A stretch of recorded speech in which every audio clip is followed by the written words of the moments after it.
Next is criteria for new system of classification आणि first point आहे grade of organisation. Body of animals is made up of cells. आता बॉडीचा structural and functional unit जो आहे तो कोण असतो? Sale. In case of multicellular animals, many cells are performing different functions in their body. आणि ॲनिमलचे दोन टाईप्स माहिती आहे आपल्याला, युनिसेल्युलर आणि मल्टीसेल्युलर. आता मल्टीसेल्युलर ॲनिमल्समध्ये जर पाहिलं आपण तर बऱ्याचशा सेल्स हे त्यांची वेगवेगळ्या कॅटेगरीज आहे, म्हणजे सेलचा टाईप बदलला की त्यांचं फंक्शनसुद्धा या ठिकाणी बदलतं.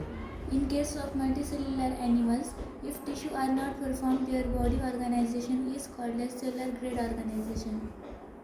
Example. Examples are phylum Porifera. आता असे मल्टीसेल्युलर ॲनिमल्स की ज्यांच्यामध्ये सेल तर बऱ्याच आहेत, मात्र सेलचं जे ग्रुपिंग आहे, ग्रुपिंग होऊन काय फॉर्मेशन होतं टिश्यूचं, तर टिश्यूचं फॉर्मेशन होत नसेल तर डेफिनेटली अशा ॲनिमल्सला आपण काय म्हणायचं, त्यांचं बॉडी ऑर्गनायझेशन हे कोणत्या टाईपचं आहे? सेल्युलर ग्रेड ऑर्गनायझेशन आहे. आणि यामध्ये इन्क्लूड ॲनिमल्स असतात फायलम पोरिफेरा अंतर्गत येणारे जे सर्व ॲनिमल्स आहेत. तर हे यांच्यामध्ये जे बॉडी ऑर्गनायझेशनचा टाईप आहे तो सेल्युलर ग्रेड ऑर्गनायझेशन. सेल्युलरचा अर्थ म्हणजे एकच पेशी असा होतो का? नाही, तर सेल्स बऱ्याच आहेत, मात्र त्यांच्यापासून टिश्यूचं फॉर्मेशन होत नाही. आता नेक्स्ट पॉईंट पाहण्याच्या अगोदर आपण एक डू यू नोमध्ये थोडंसं इन्फॉर्मेशन समजून घेऊ. In unicellular organisms, all the functions of life are performed by same cell. आता युनिसेल्युलर ऑर्गनिझममध्ये जर पाहिलं आपण तर आपल्याला माहीत आहे की जेवढे काही लाईफचे फंक्शन आहेत त्याला परफॉर्म हे एकाच सेलपासून केलं जातं. सेलचं डिव्हिजन झालं की दोन ऑर्गनिझम्स नवीन तयार झाले असा त्याचा अर्थ असतो. Body organization of this unicellular organism is called protoplasmic grade of organization. आणि बॉडी ऑर्गनायझेशन जर आपण अशा पद्धतीच्या युनिसेल्युलर ऑर्गनिझममध्ये जर पाहिलं तर हे कोणत्या ग्रेडला आहे? प्रोटोप्लाझ्मिक ग्रेड ऑफ ऑर्गनायझेशन. जसं की आपल्याला ते अमिबा आणि पॅरामेशियममध्ये दिसून येईल. आता प्रोटोप्लाझम हा जो शब्द आहे तर याचा अर्थ आपण समजून घेऊ. तर प्रोटोप्लाझम हे अशा ऑर्गॅनिक आणि इनऑर्गॅनिक सबस्टन्सचं मिक्सचर आहे की जे लिव्हिंग न्यूक्लियस, सायटोप्लाझम, प्लास्टिड, मायट्रोकॉन्ड्रिया जे असतात सेलचं, तर त्याला ते तयार करतात. म्हणजे त्याला आपण सेलचं लिव्हिंग मटेरियल म्हणू, हे ना. की पेशीमध्ये जिवंतपणा का आहे तर कशामुळं आहे? प्रोटोप्लाझममुळं आहे, बरोबर. म्हणून त्याला आपण फिजिकल बेसिस ऑफ लाईफ म्हणू, हे ना. जसं आपण सेलला काय म्हणलो structural and functional unit of life, तसं आपण प्रोटोप्लाझमला काय म्हणू? Physical basis of life. कारण तो ॲक्च्युअल सेलसाठी जे सर्वात मेजर पार्ट आहे, न्यूक्लियस, सायटोप्लाझम, प्लास्टिड, मायट्रोकॉन्ड्रिया, या सर्वांचं काय करतो? तो फॉर्मेशन करतो. आणि सो लक्षात ठेवायचं की युनिसेल्युलर ऑर्गनिझममध्ये जो ग्रेड आपण ठरवू तो कोणता असेल? प्रोटोप्लाझमिक ग्रेड ऑफ ऑर्गनायझेशन. त्यानंतर In case of some animals, cells come together to form tissue with the help of which all the body functions are performed. आता काही ॲनिमल्समध्ये जर पाहिलं आपण तर सेल्स हे एकत्र येऊन कशाचं फॉर्मेशन करायले? टिश्यूचं फॉर्मेशन करायले. आणि हे होत असताना जे सर्व बॉडी फंक्शन आहेत हे परफॉर्म कशापासून केल्या चालले? टिश्यूकडून परफॉर्म केल्या चालले. Such animals show cell tissue grade organization. आणि म्हणून असे ॲनिमल्स जे या क्रायटेरियाला बिलॉंग करतात की मल्टीसेल्युलर आहेत, सेल्स आहेत आणि सेल्स हे टिश्यूचं फॉर्मेशन करायले आणि बॉडीचं सर्व फंक्शन हे टिश्यू लेवलनं चालतं, तर त्याला म्हणायचं आपण cell tissue grade organisation. For example, animals from phylum Cnidaria. तर नायडेरिया या फायलम अंतर्गत येणारे जे सर्व ॲनिमल्स आहेत तर त्यांच्यामध्ये जे ऑर्गनायझेशनचा टाईप आहे, बॉडी ऑर्गनायझेशनचा टाईप, हा कोणत्या टाईप आहे? Cell tissue grade organisation. जसं की आता जेलीफिशमध्ये पाहिलं आपण तर सेल टिश्यू ग्रेड ऑर्गनायझेशन दिसेल, बरोबर. आता यामध्ये ओरल आर्म्स असतील, त्यानंतर जे दोऱ्यासारखे काय दिसतील इथं? टेंटॅकल्स, त्यानंतर मसल रिंग, त्यानंतर ट्यूब असेल, बेल, त्यानंतर हे त्यांचे गोनॅट्स, इंटेन्स्टाईन पार्ट आणि माउथ असे काही पार्ट्स आहेत. आता आपल्याला त्यांचा डिटेलमध्ये अभ्यास नाही करायचा आहे, फक्त एवढं समजून घ्यायचं आहे की काही सेल्सनं टिश्यूचं फॉर्मेशन केलं आहे आणि टिश्यू हे बॉडीचं ऑर्गनायझेशन कंट्रोल केलं, त्यामुळे सेल टिश्यू ग्रेड ऑर्गनायझेशन अशा टाईपचं बॉडी ऑर्गनायझेशन जेलीफिशमध्ये असेल. ओके, आता या अगोदर आपण पहिला टाईप पाहिला होता. आता एक लक्षात घ्या, जेलीफिश कशाला बिलॉंग करायला, मग फायलम नायडेरियाला बिलॉंग करायला, बरोबर. आणि त्यानंतर वरती एक फिगर दाखवलेली आपल्याला, ती आहे सेल्युलर ग्रेड ऑर्गनायझेशन, जे की फायलम पोरीफेरा अंतर्गत येणारे जे सर्व ॲनिमल्स आहेत तर त्यांच्यामध्ये आपण सेल्युलर ग्रेड ऑर्गनायझेशन पाहिलं. तर यांच्यामध्ये जर पाहिलं आपण तर वॉटर बाहेर पडण्यासाठी एक आउटलेट आहे, त्याला नाव काय द्यायला आहे, ऑस्क्युला. आणि खाली कोणता पार्ट आहे, सराउंडिंग पार्ट सायकॉन्स, बरोबर आहे का. सेल कोणत्या आहे त्यांच्यामध्ये, कोलार सेल्स असतात. त्यानंतर स्पिक्युल आहे, त्यानंतर ॲम्बिओसाइट्स आहे का अमिबासारखे आकार, त्यानंतर ओस्टियम आणि काही नॉन लिव्हिंग पार्ट्स आहेत. आता ऑस्क्युला, ऑस्टियम हे आपण नंतर थोडंसं डिटेलमध्ये डिस्कस करणार आहोत, सध्या फक्त लक्षात घ्या. Okay, next. Flatworms shows tissue organ grade organization. आता पुढचा टाईप आहे टिश्यू ऑर्गन ग्रेड ऑर्गनायझेशन, आणि अशा पद्धतीचं बॉडी ऑर्गनायझेशन आपल्याला कोणामध्ये दिसून येईल, फ्लॅट वॉर्म्समध्ये दिसून येईल. In this type of organization, tissue are organized to form some organs. आणि यामध्ये जर पाहिलं आपण तर अनेक सेल्स हे ऑर्गनाईज होऊन एकत्र येऊन कशाचं फॉर्मेशन करतात, ऑर्गनचं फॉर्मेशन करतात. However, complete organ system are not performed. आणि तसं असेल तरी जी कंप्लीट ऑर्गन सिस्टीम आहे त्याचं मात्र हे फॉर्मेशन करू शकतात का, नाही. म्हणून याला नाव काय आहे, फक्त टिश्यू ऑर्गन ग्रेड. म्हणजे कंप्लीट ऑर्गन सिस्टीम नाही, मात्र काही टिश्यू हे ऑर्गनाईज होऊन ऑर्गनचं फॉर्मेशन करू शकतात. आता फ्लॅटवॉर्म ज्यांना आपण ॲनिमल बिलॉंगिंग टू फायलम प्लॅटीहेलंथस म्हणतो, ओके, तर त्याच्यामध्ये आपल्याला टिश्यू ऑर्गन ग्रेड ऑर्गनायझेशन दिसून येईल. आता इथे दाखवलेले फ्लॅटवॉर्म यांचे मध्ये एक्झाम्पल आहे. आणखीन एक प्लॅनेरिया, या अगोदर पाहिलं होतं आपण, त्याला पीसेसमध्ये कट केलं तरी ते बॉडीला काय करतो, रिस्टोअर करतो, आहे की नाही. तर फ्रॅगमेंटेशन टाईप होतो ना त्याच्यामध्ये, सेल डिव्हिजनचा टाईप कोणता होता, फ्रॅगमेंटेशन, रिजनरेशन. त्याचे फ्रॅगमेंट पडतात आणि त्याच्यापासून ते रिजनरेट होतं. Okay okay. तर प्लॅनेरियामध्ये फॅरिंग्स पार्ट असेल, त्यानंतर माउथ पार्ट्स, त्यानंतर गॅस्ट्रोव्हॅस्क्युलर कॅव्हिटी प्रेझेंट आहे, त्यानंतर नर्व कॉर्ड प्रेझेंट आहे. कारण सध्या आपणच अभ्यासच कशाचा चालू सध्या, म्हणजे कॉर्डेट्स, त्याच्यामध्ये नर्व कॉर्ड आहे, ठीक आहे. त्यानंतर आय स्पॉट आणि त्याच्यासमोर काय प्रेझेंट आहे, गँग्लिया.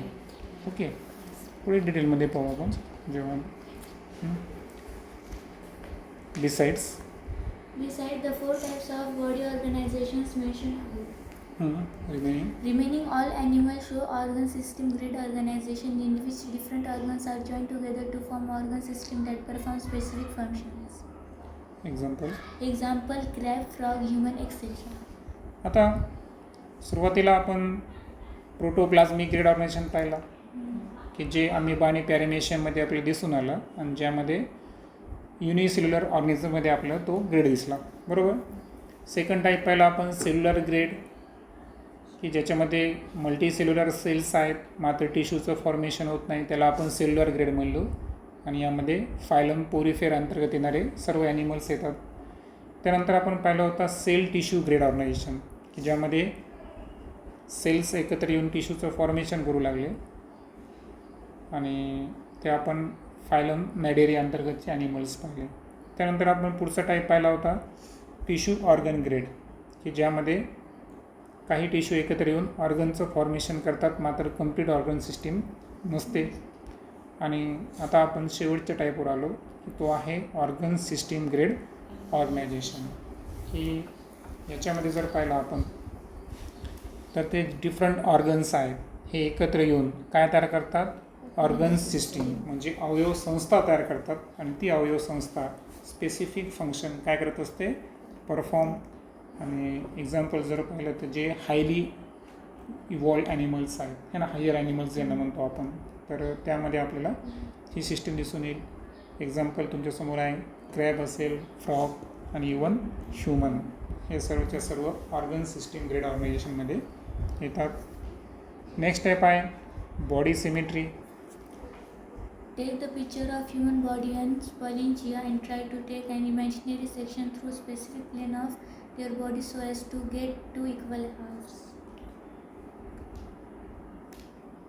आता एक ॲक्टिव्हिटी दाखवली आपल्याला की आपल्याला ह्युमन बॉडी आणि स्पॉन्जिलिया यांची पिक्चर्स घ्यायचं आहे आणि त्याचे काल्पनिक असे सेक्शन आहे ना, इमॅजिनरी सेक्शन जे आहे हे विशिष्ट प्लेनमध्ये त्यांच्या बॉडीला आपल्याला कट करून बघायचं आहे की ते दोन इक्वल हेल्समध्ये कट होतात का नाही आणि आपलं ऑब्झर्वेशन काय असेल.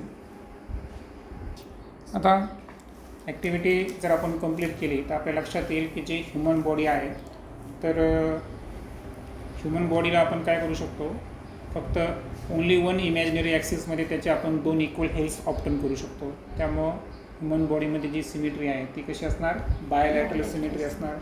आणि जे स्पॉन्जिलिया आहे अर्थातच स्पॉन्जेस, तर यांच्यामध्ये ब्लड व्हॅस्क्युलर सिस्टीम ही ॲबसेंट असते. डिवाइड म्हणजे कमतरता आहे त्यांच्यामध्ये आणि दॅट्स वाय त्यामध्ये जर पाहिलं आपण तर कोणतंही असं इमॅजिनरी ॲक्सिस आपल्याला ऑप्टेन करता येत नाही की ज्याच्या साहाय्यानं आपण दोन इक्वल हेल्समध्ये त्यांचं रूपांतर करू आहे ना, म्हणजे इमॅजिनरी कट करू.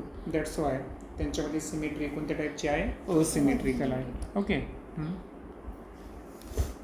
In imaginary sense, if the body of any animal is cut through imaginary axis of body, it may or may not produce two equal halves. आता इमॅजिनरी सेन्स जे आहे तर त्याच्यामध्ये जर पाहिलं आपण तर जी बॉडी आहे ॲनिमलची तर याला आपण इमॅजिनरी ॲक्सिस ऑफ बॉडीमध्ये जेव्हा कट करतो तेव्हा दोन इक्वल हेल्स याची प्रोबॅबिलिटी दोन पद्धतीची, एक मे और दुसरा आहे मे नॉट. म्हणजे एक तर दोन इक्वल हेल्स तुम्ही ऑप्टेन करू शकता किंवा ऑप्टेन करू शकत नाही. तर याच क्रायटेरियावर क्लासिफिकेशनचा हा क्रायटेरिया आहे. Depending upon this property, there are different types of animal bodies. म्हणून जे ॲनिमल बॉडीची सिमेट्री आहे त्याचे आपल्याला तीन टाईप दिसतील, असिमेट्रिकल, रेडियल सिमेट्री आणि बायलॅटरल. पहिला आहे asymmetrical body. In case of such body, there is no any such imaginary axis of the body through which we can get two equal halves. For example, some sponges. आता asymmetrical type of body organisation ज्यांच्यामध्ये असतं body symmetry, तर त्यांच्यामध्ये कोणतंही असं imaginary axis आपल्याला मिळणार नाही की ज्या साहाय्यानं आपण दोन इक्वल हेल्समध्ये रूपांतर करू. जसं की इथं असिमेट्रिक बॉडी स्पॉन्जेस दाखवला आहे, स्पॉन्जिलिया. आता या स्पॉन्जिलियाला तुम्ही कसंही कट करा, दोन इक्वल पार्ट्समध्ये त्याला आपण कट करू शकत नाही. दॅट्स वाय बॉडी टाईप कोणती आहे, असिमेट्रिकल. दुसरं आहे radial symmetry. In this type of body, if imaginary cut passes through central axis but any plane of body, it gives two equal halves. Example Starfish. आता जसं की इथं पण आपल्याला दाखवलेलं आहे. ओके, तर हा एक ॲक्सिस झाला, हा एक ॲक्सिस, त्यानंतर हा व्हर्टिकल ॲक्सिस. म्हणजे याच्यात काय व्हायलं की इमॅजिनरी जे आपल्याला कट करायलो आपण दोन ॲक्सिसमध्ये, तर हे बऱ्याचशा आहे ना सेंट्रल ॲक्सिसमधून आपण इमॅजिनरी कट जर पास केला तर any plane of the body म्हणजे कोणत्याही प्लेनमध्ये आपल्याला दोन इक्वल हेल्स कधी कधी ऑप्टेन करता येतात. जसं की एक्झाम्पल जर पाहिलं आपण तर starfish. In case of this animal, there are 5 different planes passing through central axis of body through which we can get two equal halves. आणि रेडियल सिमेट्री जर पाहिले आपण तर त्याचे एकूण किती प्लेन्स आहेत, 5 डिफरंट प्लेन्स आहेत की जे कशातून पास होतात, बॉडीच्या सेंट्रल ॲक्सिस थ्रू पास होतात आणि आपल्याला दोन इक्वल हेल्स आपण त्या ठिकाणी ऑप्टेन करू शकतो. So this type of symmetry जे की स्टारफिशमध्ये दिसून येईल आपल्याला, ती आहे रेडियल सिमेट्री. तिसरा आहे bilateral symmetry. In this type of body, there is only one such imaginary axis of body through which we can get two equal halves. For example, insects, fishes, frog, birds, human, etc. आणि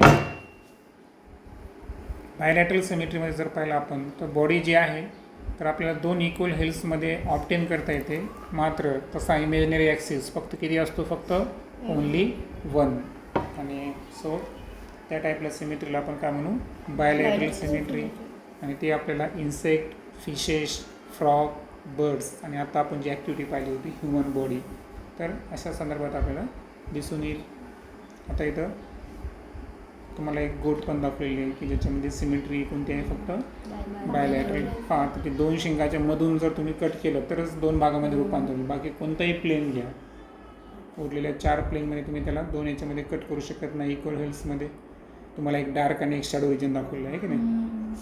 तर अशा पद्धतीची ही bilateral symmetry. Okay, next व्हिडिओमध्ये आपण germ layers, त्यानंतर body cavity आणि body segmentation, आणि सर्वात महत्त्वाचं पुढचं स्टडी करण्याची गरज पडणार नाही असा एक चार्ट आहे आपल्याकडे, माहिती आहे का. आणि तो चार्ट आहे 66 पेज नंबरवरचा चार्ट. तो जर आपण केअरफुली केला तर बाकी फक्त राहते फॉर्मॅलिटीज. ओके.